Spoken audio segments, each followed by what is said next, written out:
Training camp has finally arrived, guys. It's been a long wait, but we're here. The off season's over, and we're ready to rock and roll. We're gonna have a lot to talk about, so let's not waste any time at all. Shane, start us up.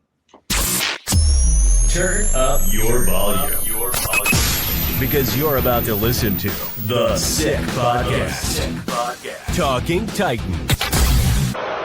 With the first pick in the 2025 NFL Draft, the Tennessee Titans select Cameron Ward, quarterback, Miami. The sickest Tennessee Titans podcast. It's gonna be sick. Welcome back once again, ladies and gentlemen, to another edition of the Sick Podcast, Talking Titans, joined as always by my counterpart, Jarett. Jarett, how you doing today, brother?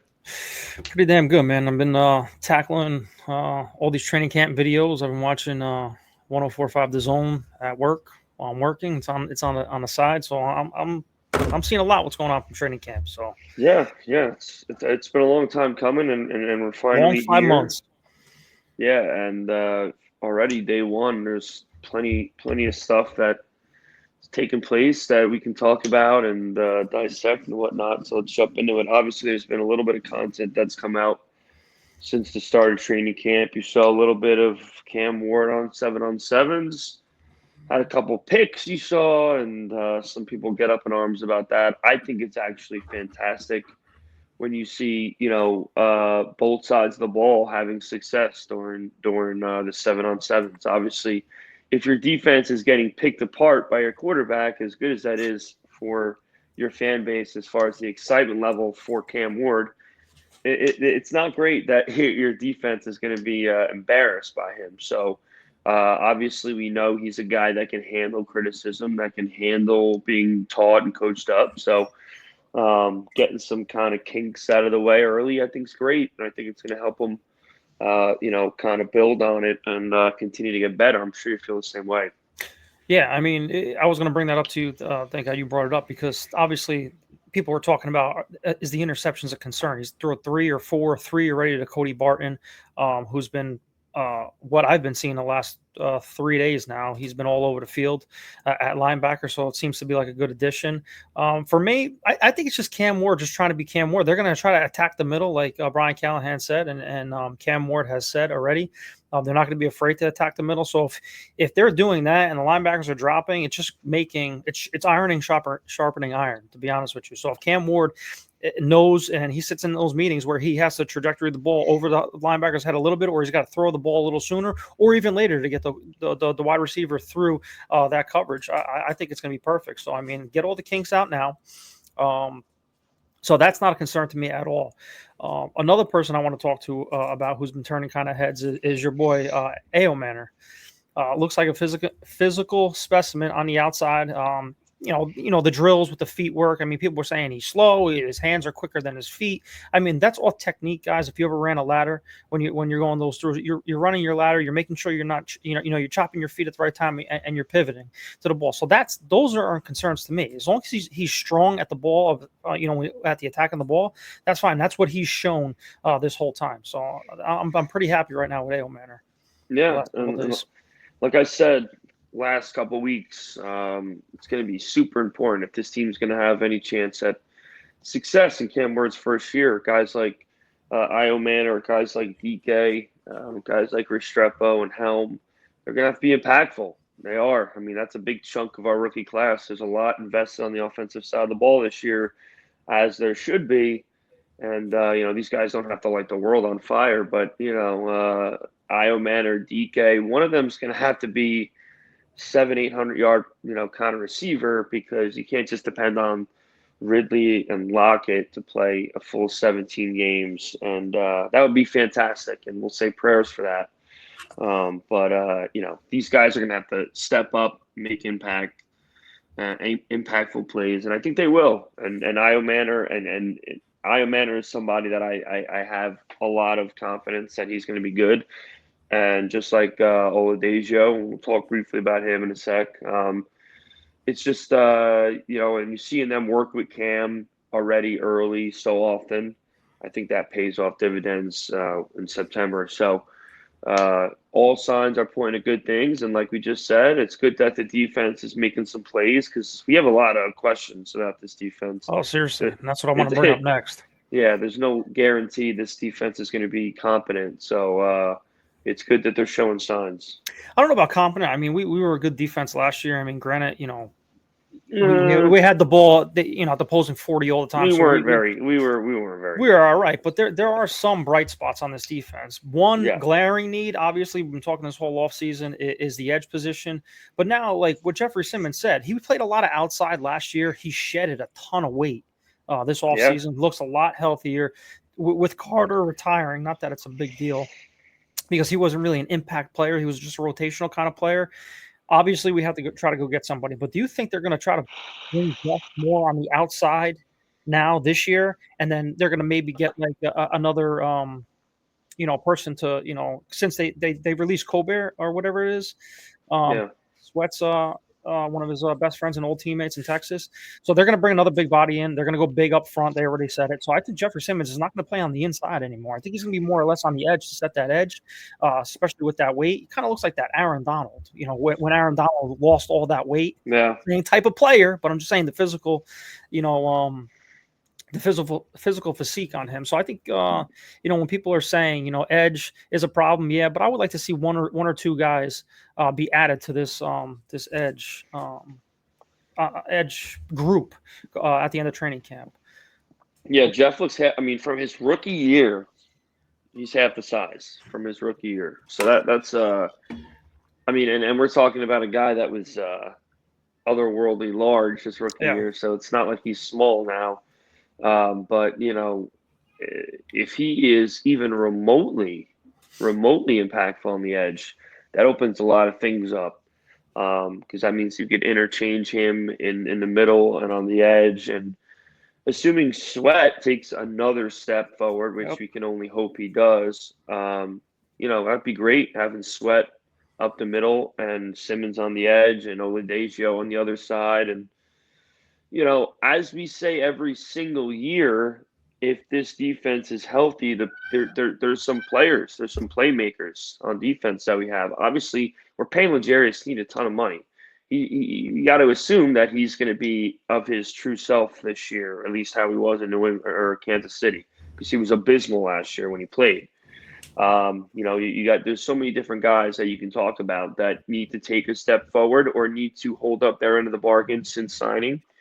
And if they do, obviously, there could be some success from this team in the first year of Cam Ward. And that's what we'd love to see, obviously. Yeah, seriously. See Stroud and Daniels go do what they do their first year. Well, why can't we? And but all these pieces are going to have to play right together, and we'll find out soon enough.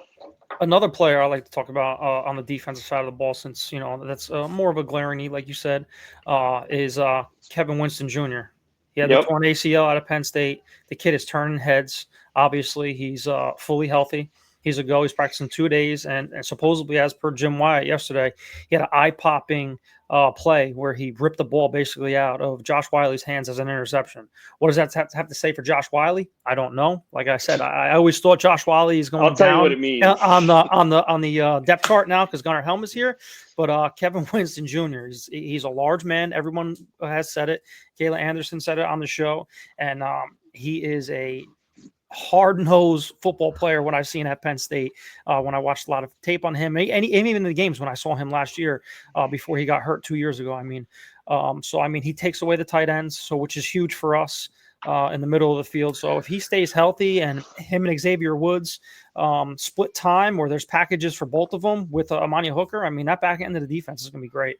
Yeah, you look at any of the time this team's had. It's kind of cool. It's not crazy, but it's important. Anytime this team's had really good, prolonged amount of success, they've had pretty good pieces there at that position, and they haven't the last couple of years since Byard left. It's average, but they've never had really any playmakers since Byard at that position. So if they can find someone in Winston Jr. that can really, like you said, bring some support in the middle of that defense. again, I don't want to get too ahead of myself because we've been through this process before where we map it out on paper. And we're like, wow, this team might make the Super Bowl. And then they fucking win 3 games. Hey, we always said in the beginning of the year, we're going to stay positive. That's it. Levis is like Brady, Yep. Winston Jr. is like Ed Reed. And then, they get their fucking bells Speaking rung. of Levis, now since he went under surgery and he's out for the year, does that say anything to you that he waited this long before training camp? Does he want to not lose his spot? Does he want to just take the whole time to recover so next year if he gets traded he'll be fully healthy for another team? What's your perspective on that? Yeah, I mean, I got to be honest. I think his personality now is getting a little gimmicky, and I'm under the impression, in my honest opinion, that he's just doing it just to kind of like say, you know what, don't even bother like giving me half the 1 reps. You know what I mean? Like, I know I'm not starting, and I know I'm not going to be here anymore. So let me get this surgery done when it doesn't need to get done, and I'll be on my way next year. Like that's really what it says to me, because I think you saw it too. I'm sure when Blaine Bishop talked about it on the Zone which I think it was the Zone, and he said, yeah, I had that injury too, and it sucks, but you can play through it. Now I don't know how easy it is to play through it throwing, but how much was he going to be throwing this year? He was likely going to be a backup. And I think he just wanted to take himself out of that position. And if that's the case, is what it is. Can you blame him? Can you not blame him? Here nor there. He's on the fucking team. They drafted him. He's supposed to be there for them whenever they need him. And now he's not going to be. So they need to bring somebody else in. Yeah. Yep. Because there's no way we should be going into the season with fucking Brandon Allen as the backup. And hopefully they do. I don't know who's there. Brian Callahan already said he's used to carrying 3 quarterbacks. Obviously, Brandon Allen would be the technical backup quarterback. I don't see that happening. I think they'll release, I think the other guy's Allen or something. I'm not sure what the 4th string quarterback, whatever.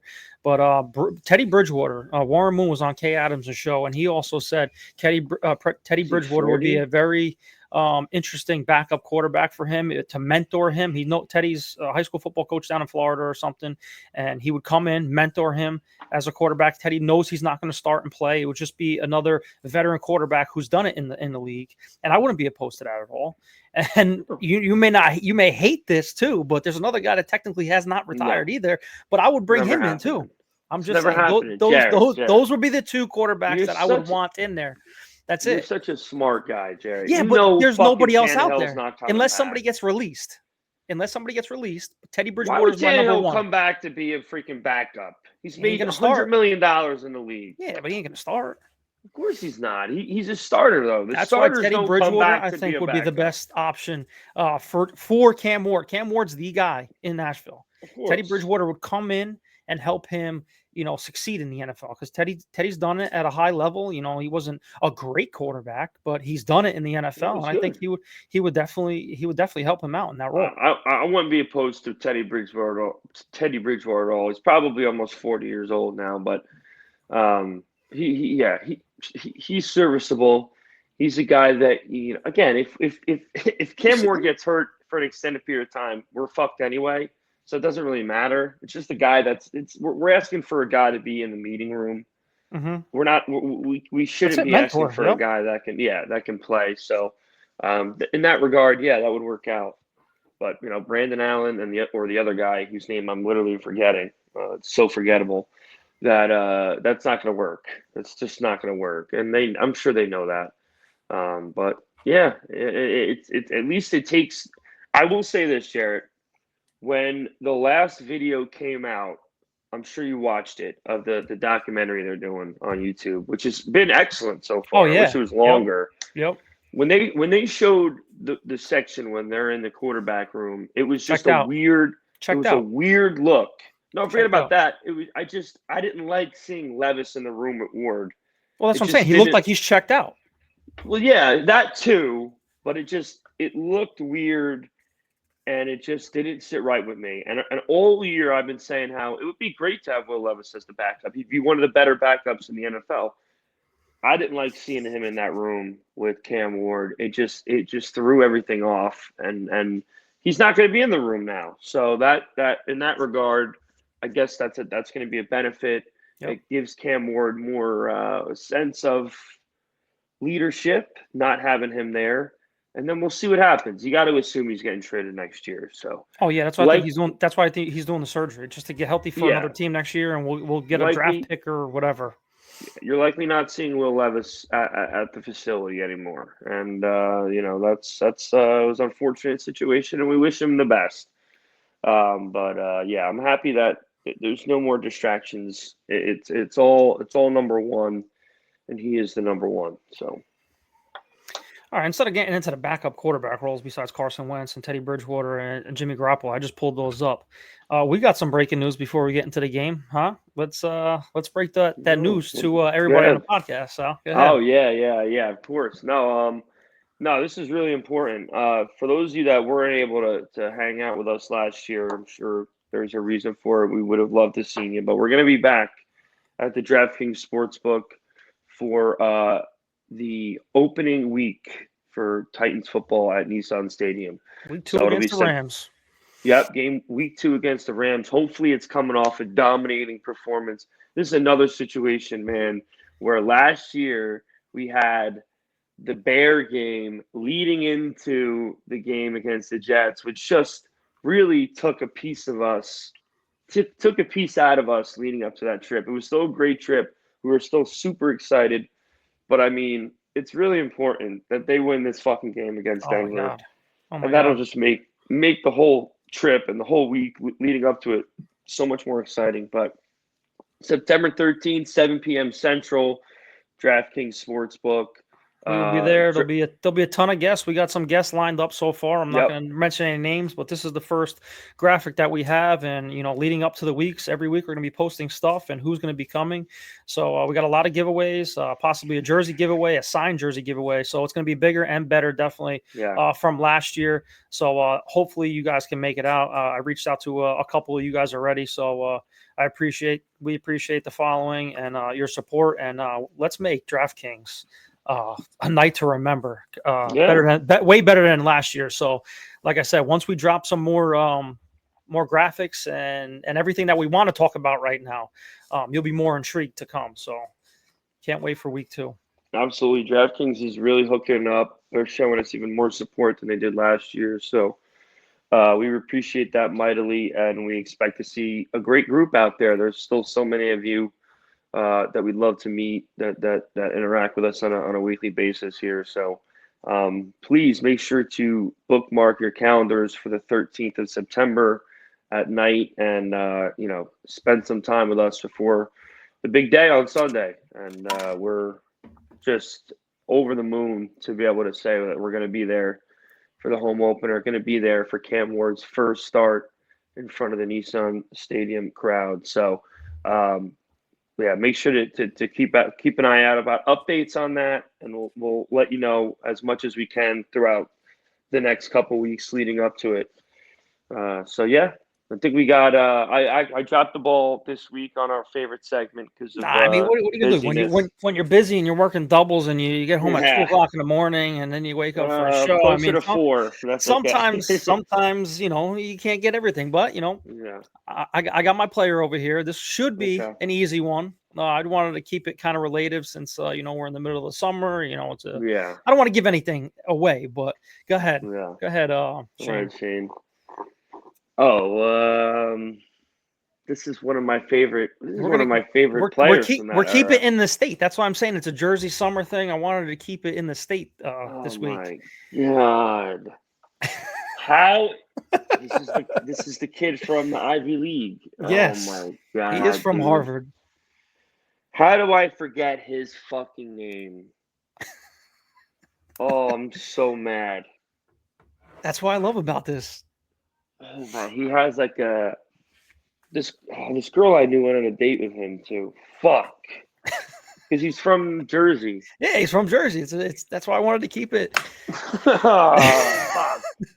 Give me his initials. I'm gonna be so mad. AF. I'm so embarrassed.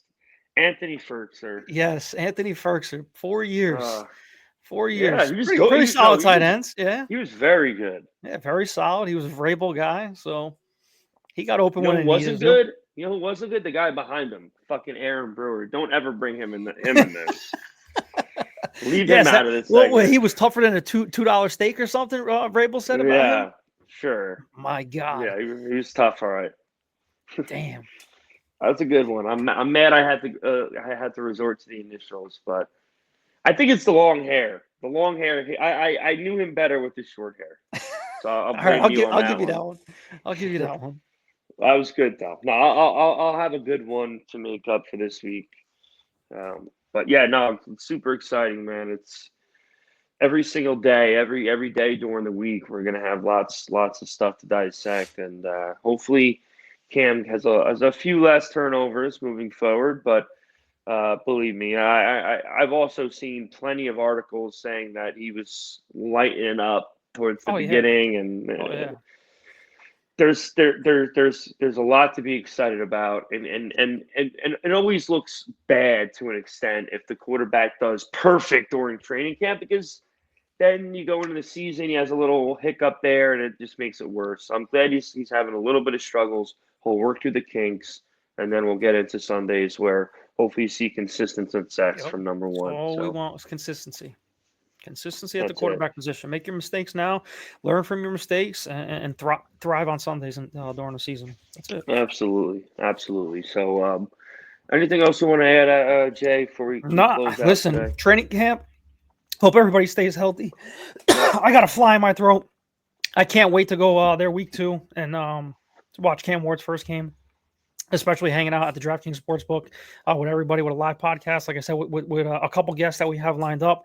We will keep you posted with that. But listen, guys, follow our socials. Follow all of us, because we're going to be posting every week about this event. And like I said, we want to make it bigger and better as last year's. Absolutely. And we're going to, because we're really going to it was a little bit quickly thrown together last year. And we got quite a couple weeks now to promote and get the word out. So it's going to be exciting. I hope to see as many of you guys there as possible. It was just a really fun experience last year. And it's amazing that it was a really memorable and fun experience despite the disastrous football game. So, I can't imagine what an amazing weekend it would be if we could cap it off with a W, especially since I've never seen the Titans win at home, and I don't know if you have, Jarrett. No, I have not. Yeah, so that would be a really exciting and fun experience to walk out of Nissan Stadium with everyone buzzing after 2-0 start to the season. That's it. I'm getting goosebumps thinking about it. But let's we'll tap out for today. Make sure, like Jarrett said, keep locked into our socials. We'll keep everybody up to date with all the news about our shows and about this upcoming home opener we'll be at, and we'll keep you in the loop on everything. So hope everyone has a great rest of the week. Make sure you're subscribed if you aren't already. If you've been watching at this point, we hope you are subscribed. And as always, tighten up. Shane, you can send us out. And that's a wrap. Hope you don't miss us too much until next time. Follow the Sick Podcast Talking Titans on YouTube, Instagram, Facebook, Google Play, and Apple Podcasts.